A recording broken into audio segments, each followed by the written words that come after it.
5 nomor ini kalau di-cut semua nih, kita bisa save gaji banyak banget. Gitu. Jadi mau nyusut atau kita mau nyerang gitu. Dan waktu itu gue mutusin enggak, this is the time. Kita akan cari gimana sumber dananya supaya kita bisa posisinya nyerang. Dan tampaknya keputusan yang benar kan.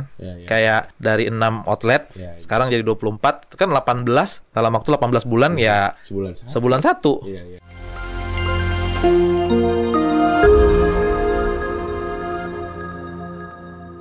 Welcome back to Ngobis, ngobrol bisnis by teman startup. Selamat datang founders. Hari ini mau berfokus pada salah satu bisnis yang menurut gua pribadi itu menarik dan pasti semua orang butuh sebenarnya. Gak mungkin tidak butuh. Dan hari ini kita juga sudah kehadiran seorang narasumber. Boleh nggak Kak, kenalin diri dulu? Hello founders, nama gue Daniel Christian Tarigan. Gue adalah CEO dan founders dari KNC Laundry. Dan juga sekaligus salah satu pengajar di universitas swasta di Jabodetabek, gitu ya. Dan KNC Laundry ini prinsipnya kita bisnisnya adalah laundry agregator. Kita punya laundry konvensional, tapi kita sekarang lagi masuk ke laundry online, menjadi agregator bisnis laundry. Dimana nanti harapan kita, orang pesan laundry semua pasti akan going to online suatu hari, dan kita bisa menjembatani para pengguna laundry dengan laundry-laundry lain yang sudah punya standar yang sudah kita berikan. Kira-kira seperti itu. That's why tadi di awal Kak, gue ngomong kalau semua orang butuh nih. Karena nggak ada orang yang sebenarnya nggak cuci baju. Either dia mau cuci sendiri, atau dia mungkin punya ART, atau dia laundry. Ke laundry. Dan kita ngomong ke generasi makin muda nih, makin kesini, terus orang juga banyak yang tinggal yang mungkin di apartemen, makin meninggalkan gosok yang begini kali. Yang dulu pakai mesin cuci, yang panjang tuh, yang kayu. Dan akhirnya memang paling praktis ini adalah penggunaan laundry. Kalau boleh sharing sedikit, gue sendiri Kak baru kenal laundry itu waktu kuliah. Karena di rumah ada ART kan ya, jadi ya habis pakai taruh aja. Ketika ngekos itu kayak baru tahu, oh ternyata kalau nyuci sendiri tuh capek banget. Dan lebih mending kita ke laundry yang kiloan gitu, atau yang apapun lah ya. Terus pas balik tuh udah diplastikin kan. Jadi tinggal taruh di lemari gitu. Pernah hilang nggak? Oh sering sekali. Kaos kaki, tiba-tiba ada handuk orang masuk, kayak itu sering. Cuman udah gak bisa marah lah ya. Udahlah. Nah, tapi tadi Kak, gue boleh manggilnya apa nih Kak? Kak Daniel ya. Kak Daniel, kalau tadi sempat ada sedikit singgung tentang agregator. Mungkin teman-teman yang belum mengerti, dan mungkin gue juga belum mengerti secara penuh gitu. Maksudnya apa sih Kak? Agregator itu konsepnya sebenarnya kayak contoh paling gampangnya itu online travel agent ya. Jadi lu ngumpulin hotel-hotel, terus lu jual di platform lu. Gitu. Cuman bedanya konsep agregator kita sedikit berbeda. Jadi yang kita jual itu brand kita. Karena gini, orang laundry nggak terlalu picky ya. Pokoknya cucian gua harus bersih, dan biasanya orang udah punya certain level of standard gitu ya. Pokoknya pengen dicuci. Ada yang enggak, gua maunya rapi. Enggak, gua maunya cucian gua jangan sampai hilang. Kayak lu tadi kan, lu hilang juga ya dulu, nggak pusing kan. Tapi ada orang yang pusing kalau hilang karena bajunya baju mahal misalnya gitu kan. Nah itu standar begitu kan. Lu nggak bisa mendeliver itu simply hanya dengan mengetahui merek laundrynya. Gitu. Jadi kita berusaha yang kita jual itu standarnya sama. Lu kalau laundry di aplikasi kita atau di platform kita, standarnya itu A, B, C, D, E. Nanti kita akan carikan laundry lain yang beneran yang akan memprosesnya itu buat lu. Jadi lu taunya bertransaksi dengan kita. Tapi kita memprosesnya di orang lain. Gitu. Jadi bukan kita yang proses, orang lain yang proses, dan orang itu sudah kita tentukan standarnya gitu. Outputnya harus sama berarti ya. Outputnya ya namanya service. Kalau mau dibilang 100% sama mungkin susah ya, tapi kurang lebih sama. Kita ada beberapa standar, misalnya kayak cucian nggak boleh hilang. Kalau hilang kita punya sistemnya untuk men-tracking, dan kalau misalnya men-tracking kita ke-track dan memang kita salah, kita akan ganti rugi cuciannya, dan penggantian kita klaim terbesar se-Indonesia Raya. Berapa tuh Kak? Sampai 50 kali biaya cuci. Lu ke laundry manapun nggak akan ada yang berani klaim itu di depan, gitu kan? Walaupun nanti ujung-ujungnya setelah gontok-gontokan dengan customer, bisa aja lu lebih gede dari 50. Tapi nggak ada laundry yang berani mengklaim dia berani mengganti sampai 50 kali cuci. Nah kita itu bisa, dan karena kita punya sistemnya membuktikan bahwa ini beneran hilang di kita, atau customernya yang lupa. Kadang-kadang customer lupa juga soalnya. Bukan niat jahat ya, cuman memang kadang lu baju gitu loh, lu taruh di situ, terus balik-balik ketemu punya orang lain. Gue sering loh ngalamin kayak gitu. Jadi kayak dia bilang ini bukan punya bajunya dia. Pas kita buka rekamannya, ternyata bajunya dia. Kita tunjukin rekamannya, Pak itu bajunya Bapak. Oh iya, mungkin punya anak saya di pesantren, terus mungkin baju temennya kebawa sama dia gitu. Jadi cerita-cerita seperti itu sebenarnya banyak, dan kita akan selalu salah kalau kita nggak bisa buktikan ke customer kalau kita benar. Kan prinsipnya customer selalu benar, bener nggak? Benar. Sampai lu bisa buktikan dia salah, maka dia akan selalu benar. Bahkan gitu. Orang ngeklaimnya itu bukan baju dia, padahal baju dia. Padahal baju memang bukan baju dia, tapi baju. Bersama dalam cucian yang dia masukkan. Jadi baju temennya anaknya ke bawah masuk ke itu cukup sering kita temukan kasus begitu. Nah, tapi gue yakin juga Kak, lo sebagai salah satu pengajar juga tadi kan sempat ngomong di salah satu universitas. Ketika lo membuat ini, pasti lo banyak sekali melakukan riset. Nah, boleh nggak Kak lo share sedikit kayak emang sebenarnya kondisi industri bisnis laundry di Indonesia saat ini tuh seperti apa sih dan peluangnya seperti apa menurut lo? Oke, menurut gua saat ini in laundry industry itu udah crowded. Oke, very crowded dan itu become less attractive ketimbang 5-10 tahun yang lalu ya. Buktinya sekarang kita kalau buka laundry konvensional untuk mendapatkan omset yang biasanya kita dapatkan di 10 tahun lalu, itu beda banget. Karena marketnya nggak ikut membesar, pengusahanya makin banyak. Sementara cost terbesar di bisnis laundry itu sewa tempat. Dan sewa tempat itu fixed cost. Lu mau omset lu berapa, sewanya tetap segitu. Ujung-ujungnya lu bayangin aja, market makin gede, pengusaha makin banyak, berarti kan sewa juga tiap tahun naik, tapi omset lu makin ngecil gitu. Jadi sangat crowded sih marketnya, terutama buat mereka yang baru memulai. Laundry ini tipikal bisnis yang customer yang nggak tahu ya, tapi gua rasa lu waktu kuliah dulu ke laundry cuman ke satu laundry kan, nggak coba-coba laundry semuanya kan ya sama. Market itu seperti itu, kalau dia udah menentukan satu tempat, dia jarang mau switch. Dan itu tantangan terbesar buat yang baru mau masuk. Itu menyenangkan buat yang udah di dalam. Karena kan lu bikin salah pun, kesalahan lu gak bener-bener bikin mereka kesel, mereka kan tetap stay. Karena mereka merasa kayak, laundry lain pun seperti itu kok. Daripada gua switch, mending gue stay di sini aja gitu. Kecuali lu melakukan mungkin terus-menerus atau yang bener-bener bikin dia kesel sampai dia memutuskan, oke, gua akan pindah laundry. Itu yang bikin pemain barunya jadi susah banget buat masuk. Even kita masuk ke online juga membuat orang convince bahwa laundry online itu memang bagus gitu ya kualitasnya, itu juga susah banget. Situasi marketnya sekarang seperti itu. Dan COVID, semua orang ada beberapa yang dipecat kan, dan kehilangan pekerjaan, otomatis economically speaking, secara ekonomi kita akan melihat akan banyak pengusaha-pengusaha baru yang jadi pengusaha karena tuntutan, bukan karena kemauan. Laundry adalah salah satu opsi yang bisa dibilang paling mudah terlihatnya ya, walaupun nanti setelah masuk pasti mereka kaget. Baru tahu ya. Nggak gini-gini, nggak mudah-mudah amat juga gitu. Tapi laundry salah satu opsi.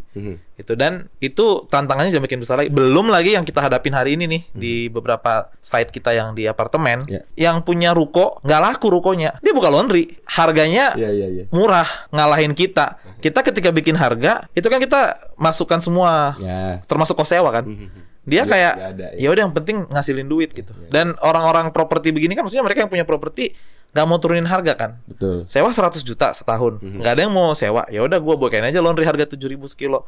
Walaupun mungkin omsetnya sebulan juga nggak nyampe 10 juta. Untungnya mungkin nggak nyampe 5 juta. Ibarat kata kalau kita ngomong ekonomis, mending lu sewain dengan harga lebih murah dong dari 100, tapi dia nggak mau. Dan itu banyak terjadi. Kan ada asosiasi laundry juga ya. Kita sering ngobrol sama pengusaha laundry. Wah, itu memang salah satu yang paling trade yang paling sering terjadi tuh ya. Si pemilik ruko ini ya. Lu buka laundry, lu sewa tempat, terus yang punya habis masa sewa, dia bikin di tempat yang lu bikin. Dan customer lu kayak kalau lu nggak punya brand, customer lu kan kayak ya udahlah gue bisa laundry sini, ganti nama, ya udah ganti tetap cuci. Jadi itu udah cukup sering terjadi sih. Berarti ini PR lu ya, QNC Laundry adalah yang tadi. Bagaimana lu bisa menyampaikan ke orang-orang ya kalau memang lu bisa menjamin online laundry itu bagus hasilnya. Itu PR terbesar kita sekarang. PR-nya ya. Dan tadi ada satu hal yang menarik yang mungkin gue bisa garis bawahin. Kalau sempat ngomong kalau service tadi kayak gue nggak pernah ganti tempat laundry. Ini gue sering ngobrol sama teman-teman gue, sama Kevin dan yang lain juga. Gue bilang gini, kalau bisnis service ujung-ujungnya masalah trust. Bahkan kayak kalau kita ngomong tukang AC aja, mau tukang AC-nya bau ketek kayak, tukang AC-nya jelek kayak, freon masih banyak dibilang ganti freon, ujungnya kita panggil dia terus karena udah trust gitu. Tukang AC yang di rumah tadi. Tadi pertanyaan lu Kak ke gue, lu pasti punya satu laundry. Iya, gue bilang. Nah, itu bagaimana caranya menurut lu untuk kayak gue mau menumbuhkan ini, apalagi untuk pemain baru? Biasanya sih nggak ada cara lain selain harga, karena gue sendiri belum benar-benar sukses di situ ya. Jadi gue nggak bisa ngomong praktisnya ya, tapi theoretically speaking, ya lu harus menawarkan sesuatu yang orang nggak bisa resist, nggak bisa nolak untuk penawaran lu gitu. Jadi ya kita sih kemarin kan antara free delivery, karena kan katanya orang Indonesia itu suka yang free. Jadi free pickup, free delivery, dan kita kerjasama dengan ojek online. Jadi lu nggak perlu nunggu lama. Biasa kan lu kalau jemput laundry janjinya besok itu dateng gitu kan. Kalau yang ini kita kayak lu pesan sekarang, nanti ojek online yang akan jemput. Kita kerjasama dengan ojek online, ada kayak semacam voucher bla bla bla lah. Intinya harganya nggak semahal kalau lu yang pesen ojek online-nya langsung. Tapi tetap orang belum trust sih. Jadi mungkin kan kita pengen mau bikin yang lebih ekstrim lagi, mungkin kita harus turunin harganya kali ya sampai even gratis barangkali ya. Nggak tahu deh. Cuman kemarin salah satu ojek online pernah bikin laundry juga kan, masih ingat ya. Itu juga kita pernah kerjasama dengan mereka dan mereka bilang market Indonesia itu kalau lu mau acquire satu-satunya promo, kasih diskon, kalau perlu gratis. Ya karena orang sensitif banget sama harga, apalagi mungkin di pasar ini. Sebenarnya nggak juga. Oh nggak juga. Nggak juga.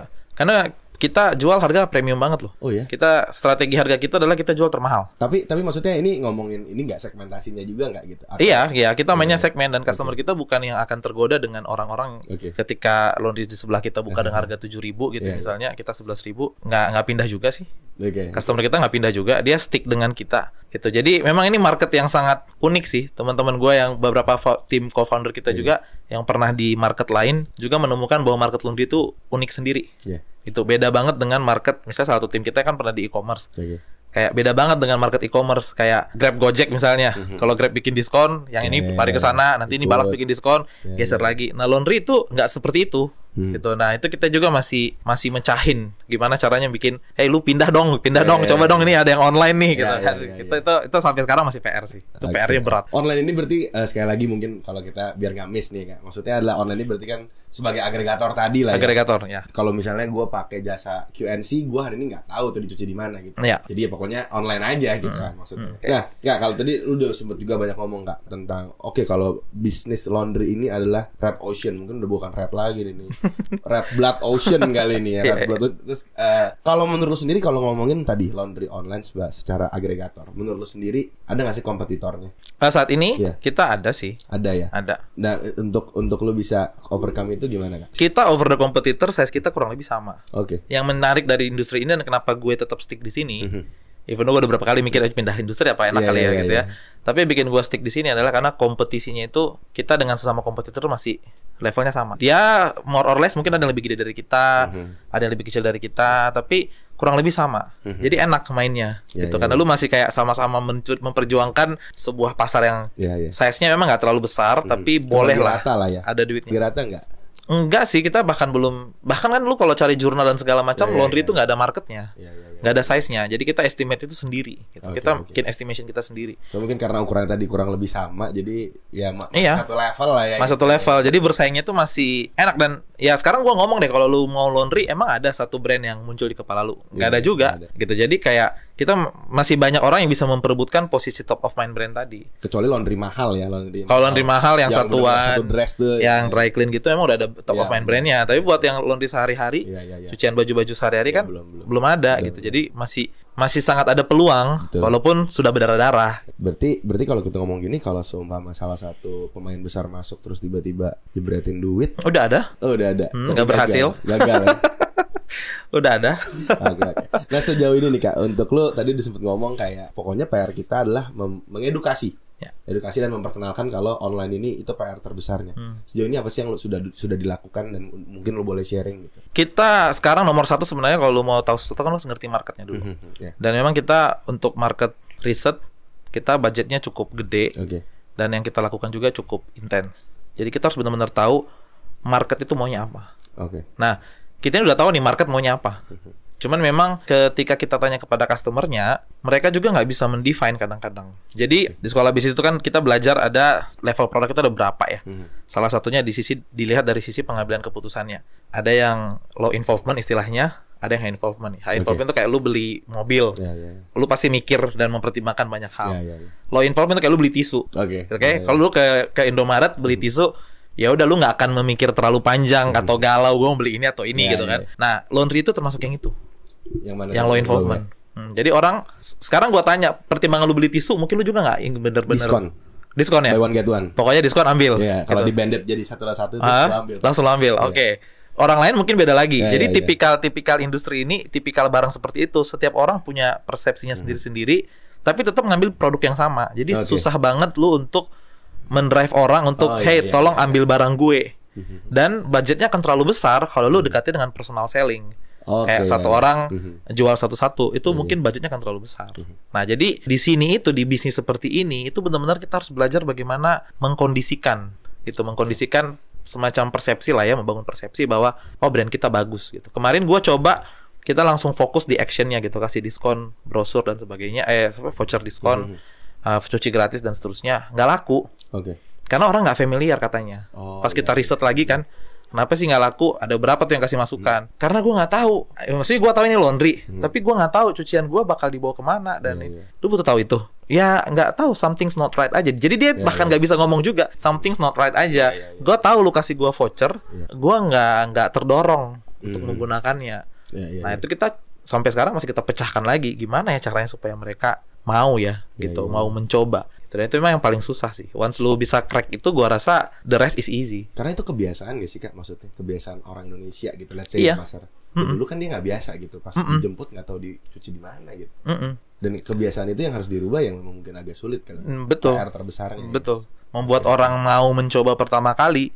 Itu PR terbesar ya sekarang. Tapi ini kita dari tim juga udah sempat riset sedikit kalau QNC Laundry ini juga akhirnya masuk ke marketplace di Blibli. Nah ini impact-nya seperti apa sih Kak? Di Blibli ini kita belum dapat produk market fit yang tepat sih. Gitu. Jadi Blibli-nya juga udah berapa kali support kita. Kayak iklanin kita dan seterusnya gitu. Ini sekarang yang terbaru kita sama Shopee. Jadi Shopee kayaknya benar-benar baru 2 hari lalu, 3 hari lalu produk kita sekarang udah bisa ada di Shopee. Tapi tetap konsepnya voucher. Jadi lu harus redeem di tempat lain, which is itu juga yang membuat susah kan. Redeem point di tempat lain gimana? Jadi lu beli vouchernya dulu. Baru kalau lu mau pakai vouchernya lu redeem di tempat lain. Jadi kayak lu ke aplikasi kita dulu atau ke website kita. Jadi lu di Shopee itu cuman beli vouchernya doang. Beli voucher doang. Nah, kalau di Blibli lu beli jasanya di situ. Cuman masalahnya belum ada kategori itu. Belum ada kategori jasa itu belum ada di Blibli. Itu adanya kategori TIVO, ticket and voucher. Masuknya ke voucher lagi. Nah, customer itu kalau lu suruh dia beli dulu vouchernya, execute di tempat lain, itu 2 step kan, itu juga susah juga. Nah, kita coba sekarang di marketplace, bisa nggak sih orang ordernya dari marketplace langsung? Nah, itu sedang kita coba sekarang, lagi tahap ya kalau di sekolah bisnis itu lagi alpha testing lah gitu ya, lagi menuju alpha testing. Kita lihat secara produk oke nggak sih, bisa nggak sih? Dan ya belum tahu lah hasilnya. Ini masih dalam tahap riset. Sejauh ini kan tapi QNC Laundry sudah mencapai 20 outlet. 24. Berarti outlet ini dalam artian apa nih? Jadi konsep model bisnis kita kalau laundry konvensional di luar yang digital tadi ya. Jadi kita ini punya 2 produk, dan even sebenarnya kita 2 perusahaan yang berbeda. Kita punya induknya which is QNC Laundry yang sekarang. Dan kita nanti punya subsidiary-nya lagi dibikin, which is itu adalah laundry online-nya. Jadi laundry online yang kita bicarakan dari tadi itu subsidiary sebenarnya. Yang mainnya ini 24 outlet ini. Iya, yang mainnya itu masih laundry konvensional, tapi model bisnis kita memang agak beda. Model bisnis kita itu kayak kita punya banyak outlet, tapi kita produksinya di satu tempat. Jadi itu cuma buat pick up doang gitu. Iya, tapi outlet yang kita maksud itu benar-benar kayak laundry. Jadi bukan kayak agent yang lu sambil toko lain gitu. Itu benar-benar dedicated outlet. Cuman karena lu cuman outlet, berarti lu cukup beroperasi di space yang mungkin cuma 9 meter persegi. Kalau laundry kan nggak mungkin cuma 9 meter, pasti harus lebih gede. Nah, karena cuman outlet, lu bisa di 9 meter persegi, otomatis space-space kecil di beberapa tempat, kayak misalnya kios, atau kita di kota lain kita ada di hotel yang relatif kecil, biasa ada area lobbynya kan, yang agak gede kan, di situ di partisi, terus kasih partisi kaca, terus kita di dalam, kayak gitu-gitu konsepnya. Jadi itu kayak luasnya cuma 12 meter persegi, 9 meter persegi, nah itu cuma outlet. Nah itu definisi outlet kita. Nanti kita akan oper ke workshop, tempat mengerjakan cuciannya. Nah 24 itu 24 outlet itu dan workshop juga sih. Ada di kota mana gitu? Sekarang kita kebanyakan Indonesia Timur ya, Sulawesi Selatan terutama ya. Kalau di Sulawesi Selatan kita ada di 5 kotanya Sulawesi Selatan. Terus yang akan buka ini satu lagi di Kendari. Terus akan buka yang minggu depan atau 2 minggu depan akan buka itu di Labuan Bajo. Gitu. Itu lu sendiri ada ide nggak? Apa sih strategi kenapa lu fokus di Indonesia Timur? Karena brand kita dikenal di sana. Kita di Makassar, QNC Laundry cukup dikenal lah. Dan ketika orang-orang Indonesia Timur kan dia refernya selalu ke Makassar kan. Kita kayak Makassar itu kayak ibu kotanya Indonesia Timur gitu. Jadi it's easier untuk move our brand ke Indonesia Timur gitu. Karena jualannya juga lebih gampang sih, karena bilang QNC Laundry orang udah tahu gitu. Dan dia pengen buka di kotanya dia. Nah, itu 24 outlet berapa lama sih, Kak? Sebenarnya pas kemarin pandemi strikes, kita kehilangan banyak sekali outlet. Dan jadi sisa 6.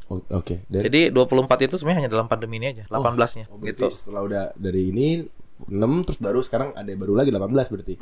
Jadi 18 itu dalam 2 tahun terakhir. Berarti gitu. Lumayan cepat ya? Cepat, karena kita jual kemitraan sekarang. Oke. Kita sekarang pokoknya strateginya kita mau bertumbuh pakai uangnya orang. Oke. Gitu. Kita nggak pakai uang kita lagi. Tapi berarti kan masih ada dua-duanya dapat benefit yang sama pastinya. Iya. Berarti itu lu sering, kan kita juga follow nih Kak di Instagram. Berarti itu sering cabut-cabutan pergi-pergi ya. Salah satunya dan itu. Untung emang doyan jalan-jalan ya. Jadi sekalian tuh ya. Iya, pas deh. Terus nah, kalau menurut sendiri nih Kak, sebagai seorang, apa gue sebut nih, sebagai seorang founder, sebagai seorang pebisnis, dan juga sebagai seorang pengajar, menurut lo sendiri kapan sih saat yang tepat untuk kita tentuin kalau ini udah saatnya gue scale up untuk memperbanyak outlet, let's say? Ketika lu udah punya sistem yang proven, ketika lu udah bisa ninggalin bisnis lu, dan dia jalan baik-baik saja tanpa kehadiran lu, gitu ya. Artinya udah ada sistem di dalam yang berjalan yang membuat itu bisa di scale up. Kalau lu masih banyak madamin api gitu ya, kayak wah hari ini omset loss nih, omset 100 juta, setorannya cuma 85, 15-nya kemana ya, dan lu masih harus turun, dan lu belum punya suatu sistem untuk mengecek yang seperti itu, ya gua rasa itu belum saatnya scale up, karena nanti akan jadi bumerang juga, gitu. Tapi jangan juga kelamaan, karena timing. Nah, salah satu kelemahan kita, ya ini salah satu kelemahan gue adalah kita kelamaan. Jadi pas kita mau scale up, timingnya udah kurang tepat. Seandainya kita scale up-nya 5-6 tahun lalu, itu akan jauh lebih booming lagi, karena seperti gue bilang tadi, marketnya belum semerah sekarang. Kalau udah merah begitu sih ini. Jadi gue rasa itu, gue selalu bilang bisnis itu adalah kombinasi antara science dan art. Gitu. Ketika lu punya sistem, that's science. Ketika lu menentukan this is the time or not, itu art. Nah, udah bagian art, ini udah susah kita ngomongnya. Karena kan jiwanya masing-masing bisa berbeda. Tapi scientifically speaking, ya lu harus punya sistem dulu. Gitu. Kalau sistem itu belum bisa dibuktikan, maka ya menurut gua lu belum saatnya buat scale up. Nah Kak, ini juga ada pertanyaan nih. Bisnis laundry ini kan termasuk dalam kategori bisnis jasa nih. Terus gimana sih caranya QNC Laundry ini melakukan pengendalian terhadap service yang diberikan kepada customer? Karena kita ngomongin banyak mitra nih. Nah, gimana sih caranya? Kita ada selalu namanya customer survey. Jadi customer kita across mitra itu akan kita survei secara berkala gitu ya. Kayak artinya gini, kayak lu terima cucian lu randomly, nggak semua ya, tapi randomly kita akan ada namanya quality audit. Dan kita akan tanya seberapa suka lu dengan hasil cucian lu. Gitu. Dan nanti ada seperti bintang pada umumnya ya 1-5. Bintang 5 bagus, 4 dan seterusnya jelek. Tapi aspeknya cuma di kualitas pencuciannya atau ada lagi nggak sih Kak? Sebenarnya kita waktu interview, waktu kita quality audit, kita kan tanya kebersihan, kerapian, keharuman, 3 itu. Tapi kan sebenarnya ketika orang ngomong itu kan sebenarnya dia sedang ngomong emosinya dia kan. Ngerti nggak sih? Jadi kayak lu kasih bintang 5 di GrabFood atau GoFood. Sebenarnya apa sih yang lu bintangin? Dibilang rasa nggak juga, belum tentu kan. Bisa juga layanan. Ya di situ kan udah seluruh aspek sudah mix di situ, keluar angkanya itu. Nah, sama kayak kita juga begitu. Seluruh aspek udah mix di situ dan angkanya keluar segitu. So, itu salah satu cara lah ya untuk salah satu cara. Terus kita punya satu tim, kita taruhnya sengaja away from our operation, itu di Jogja dan Solo. Jadi mereka kerjanya nontonin CCTV tiap hari, gitu. Biar apa nih? Biar jauh kan? Audit, menemukan pelanggaran. Gitu. Jadi memang mereka it's a team that is not tidak berhubungan dengan tim kita supaya tidak terjadi kolusi dan sebagainya. Independen, berdiri sendiri, tapi kita target. Lu harus menemukan pelanggaran sekian poin, kita ada satuan poinnya ya, sekian poin per hari. Gitu. Itu untuk mengenhance disiplin di karyawan kita gitu. Termasuk di mitra-mitra kita pun kita bantu audit. Jadi kalau ada temuan auditnya kita kasih ke mitranya. Nih temuan auditnya karyawan lu nggak beres nih, misalnya karena melakukan ini dan seterusnya. Apa sih temuan-temuan audit yang mungkin sering terjadi? Emang nakal-nakal dan apa mungkin pelanggaran-pelanggaran yang sering terjadi itu yang kayak gimana gitu? Paling sering karyawan itu, kita kan gini, kita sistem gaji kita itu kan variabel.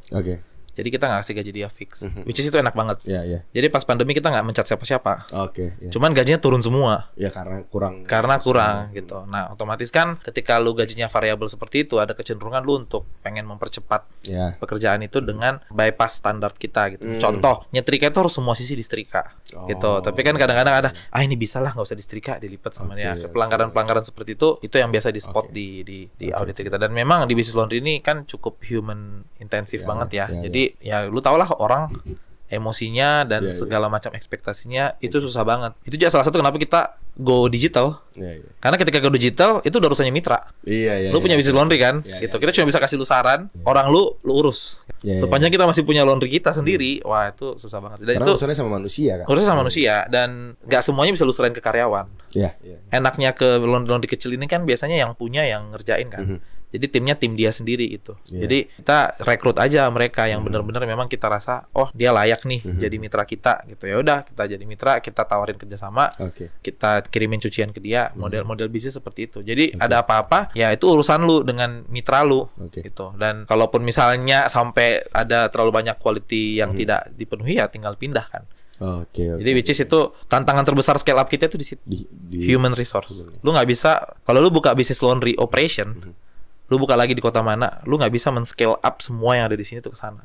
Karena ada faktor orangnya itu. Karena mulai dari nol lagi dong berarti. Bener, bukan cuma itu juga, culture-nya juga beda. Ya orang Makassar itu culture-nya keras, tapi mereka loyal. Kayak misalnya gini, lu telat gaji dikit gitu ya, dia nggak keberatan. Orang Surabaya lu gituin, wah lain tuh, beda lagi. Gitu. Jadi kayak susah banget lu sebagai founders mau mikirin semua ini, gitu kan? Mending karena kita udah tahu dari awal spot terbesar masalah kita men-scale up bisnis kita ada di orang, maka aspek orang ini harus kita serahkan ke pihak ketiga, which is si mitra laundry kita itu. Karena dia pasti lebih tahu. Dia pasti lebih tahu. Dan dia ownernya gitu. Dia pasti akan menghargai kita ketika semakin banyak cucian yang kita kirim, semakin dia akan menghargai kerjasama kita, gitu. Konsepnya seperti itu. Jadi saat ini ya memang fokusnya dari QNC Laundry selain dari tadi yang memang ada laundry ini, berikan digital online ini nih. Dan berarti janji atau mungkin apa ya, promises yang lu buat dengan si mitra adalah ya sama-sama menguntungkan nih.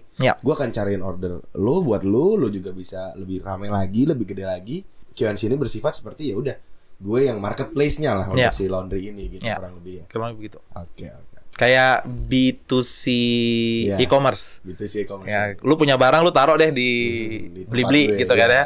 Nanti ada customer pesan, dia yang anterin gitu. Iya. Tapi ya lu juga yang nyuci gitu. Tapi lu juga yang nyuci. Kayak barang gua juga yang ditaruh situ. Iya. Cuman bukan gua yang disuruh ngirim. Iya benar. Karena kalau gua yang disuruh ngirim nanti gua lupa lah, anak gua sakit, gua lupa ngirim. Mending gua taruh barang di e-commerce itu dan dia yang kirimin. Jadi konsep kita itu e-commerce yang seperti itu.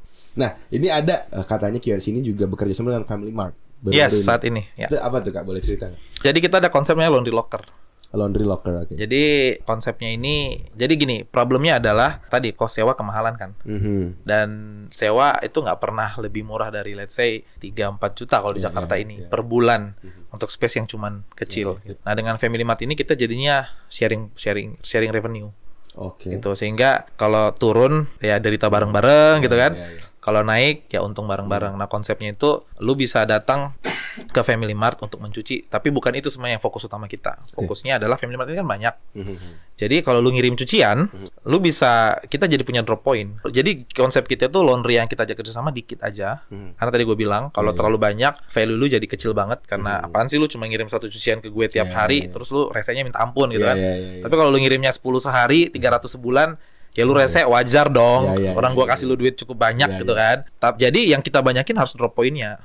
Nah Family Mart ini drop pointnya supaya lu kalau mesen jangan sampai kejauhan ongkos kirimnya dan jadi bayarnya kemahalan. Jadi kita sekarang strateginya itu ngembangin drop point. Kita bukan kerjasama dengan Family Mart aja sih. Kita sekarang lagi jajakin juga dengan virtual hotel tau kan, kayak Oyo kayak gitu-gitu. Kita juga lagi kerjasama. Pokoknya mereka yang punya banyak titik dan lagi susah karena pandemi dan juga butuh omset tambahan gitu. Walaupun nggak banyak, tapi ya lumayan lah. Lu ngapa-ngapain juga kan, kita yang ngurusin semuanya. Gitu. Memperluas jaringan lah ya. Memperluas jaringan. Konsep kita seperti itu. Karena ya buat ngumpulin si apa ya maksudnya laundry online tadi itu. Ya, jadi skalanya gitu yang digedein juga. Dropnya di situ. Jadi nanti titiknya itu udah ada semua. Kayak di Jakarta kita akan sebar sampai ratusan titik lah gitu. Karena yang sering terjadi sama kompetitor kita kayak di daerah ini belum ada gitu. Nah, kita maunya ketika lu pesen jangan sampai lu udah mau, karena kan gue bilang tadi setengah mati banget lu nyari orang. Giliran orangnya udah mau, lu nggak ada.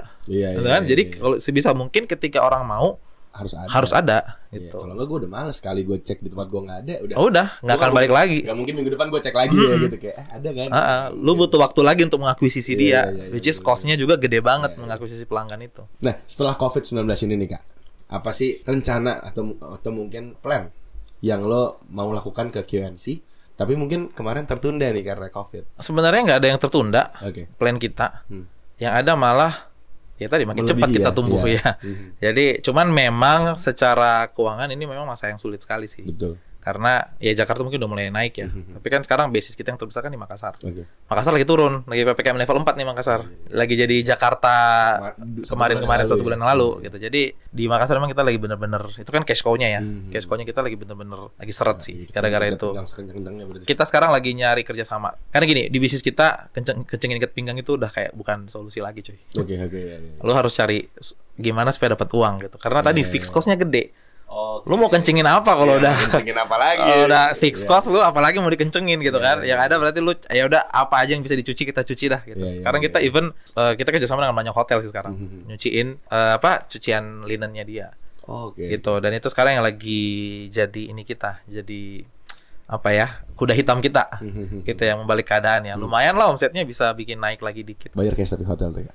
Mundur. Nah, mundur ya tapi ya. Mundur. Emang sekarang kita punya masalah dengan cash flow, tapi setidaknya kita punya piutang lah. Ya, daripada nol. Daripada lu ada cash tapi nggak cukup, mending ya udahlah cashnya habis tapi ada piutang. Setidaknya bulan depan, woi bayar. Bayar, gue mau bayar gaji dia, tolong bayar dulu gitu. Terus laporannya ya ada lah di piutang ya. Setidaknya laporan keuangan nggak jelek-jelek amat lah. Ya penting kalau ada omset gitu kan, walaupun cashnya, waduh ini masih bulan depan baru terima gitu.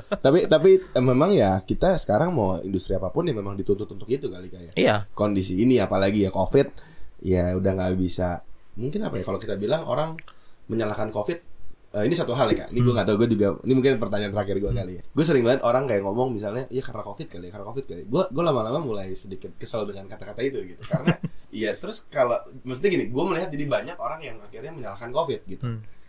Dan ya maksudnya memang covid tidak enak, banyak orang yang terdampak, tapi ya memang lu kalau nggak covid lu bisa nggak gitu. Jadi jangan nyalain covid doang gitu. Kalau menurut lu sendiri kan maksudnya gimana kan? Maksudnya kan ya lu udah ngerti ada covid, ya lu harus berbuat something gitu. Enggak, gua justru waktu ketika covid datang, gua malah optimis. Gitu, karena something will change. Gitu. Dunia ini akan berubah. Gitu. Dan ini saatnya. Kapan lagi lu bisa maksa semua orang sekarang pakai online, cuy? Hanya gara-gara covid ini gitu. Dan waktu itu memang jujur, waktu itu memang di persimpangan kita punya dua pilihan waktu itu. Waktu itu gue dengan tim sedang memutuskan satu keputusan yang sebenarnya sangat besar dan berdampak banget sama hidup kita hari ini. Kita akan cut tim, kita akan stop development kita dan fokus menyelamatkan perusahaan. Jadi istilah gue formasi bertahan. Atau kita akan tetap maju. Istilah gue formasi menyerang. Karena ini dampaknya secara cost gede banget. Lu formasi menyerang itu pasti costnya akan jauh lebih gede daripada formasi bertahan. Karena karena waktu itu kita punya tim kayak udah untuk bisnis development doang. Waktu itu mungkin waktu kita mutusin ini sekitar 5-6 orang. 5-6 orang ini kalau di-cut semua nih, kita bisa save gaji banyak banget. Gitu. Jadi mau nyusut atau kita mau nyerang gitu. Dan waktu itu gue mutusin enggak, this is the time. Kita akan cari gimana sumber dananya supaya kita bisa posisinya nyerang. Kita harus bisa bikin product development di masa COVID ini. Dan tampaknya keputusan yang benar kan? Kayak dari 6 outlet sekarang jadi 24, itu kan 18 dalam waktu 18 bulan ya sebulan satu. Gitu kan? Dan setiap mereka itu bukan duit kita loh. Itu duitnya mitra, dan mitra kalau mau jadi mitra kita dia harus bayar gitu. Itu udah omset. Dan ketika kita lihat laporan keuangannya, ya emang keputusan itu yang menyelamatkan kita hari ini. Kalau misalnya waktu itu kita bertahan dan kita lihat omset sisa 6 bulan 6 outlet itu, oh ya mungkin udah bangkrut. Gitu. Atau mungkin ya nggak bangkrut tapi udah dikejar-kejar penagih utang lah di mana-mana gitu kan. Udah aset udah disita gitu kan. Jadi gua rasa jangan nyalain COVID lah. Namanya bisnis itu setiap lu punya setiap ada hal besar yang terjadi, peluang tertutup, peluang lain terbuka. Pilihan lu mau fokus meratapi yang tertutup, atau lu mau lihat yang ada yang terbuka di tempat lain dan ya lu jalan. Dan ya itu yang kita dituntut sebagai seorang entrepreneur. Sebenarnya itu mental itu yang harus dimiliki gitu. Dan ya syukur gue mengambil keputusan yang tepat waktu itu. Kak Daniel, thank you banget udah mau sharing. Thank you. Gue banyak belajar lagi nih. Hitungannya udah 2 SKS nih. Udah ada hitungannya nih. Dan gue banyak belajar, dan dari cerita lu juga gue melihat ya memang bagaimana dari suatu kondisi ya memang kita harus cari jalan keluarnya. Itu tadi sih sebenarnya menurut gua. Dan itu yang mungkin gak gampang buat semua orang gitu. Apalagi kalau kita di posisi orang tersebut gitu. Mungkin dengerin podcast ini orang kayak iyalah lu ngomong ini enak, tapi memang kondisi ngambilin keputusan itu yang memang sulit. Tapi thank you banget Kak Daniel, sukses terus buat lo dan tim. Sukses juga buat teman startup. Thank you Kak. Kalau misalnya teman-teman nih yang dengerin terus masih pengen nanya terkait QNC atau mungkin terkait personal ke lu gitu, boleh nggak? Boleh dong. Kalau di laundry kemana tuh? Kalau seputar laundry bisa langsung ke IG kita. @KNC Laundry. Oke, kalau misalnya mau tanya-tanya yang lain nih. Nah, bisa langsung ke IG gua. Di mana ya? @Daniel C. Hatarigan. Daniel C. Hatarigan. Iya. Itu boleh nanya apapun ya kayak. Boleh nanya apapun. Sering kok kita ngomong di SMA, di sekolah itu bisa mereka malam-malam nanya gitu. Oke. Cukup sering menerima pertanyaan. Tapi dijawab kan Kak ya? Dijawab dong. Oke Kak, thank you. Thank you banget, sukses terus dari kita tim, dan juga senang bisa akhirnya ngobrol juga sama Kak Daniel. Ya. Oke teman-teman, thank you for listening. Kita ketemu lagi di podcast selanjutnya. Bye bye.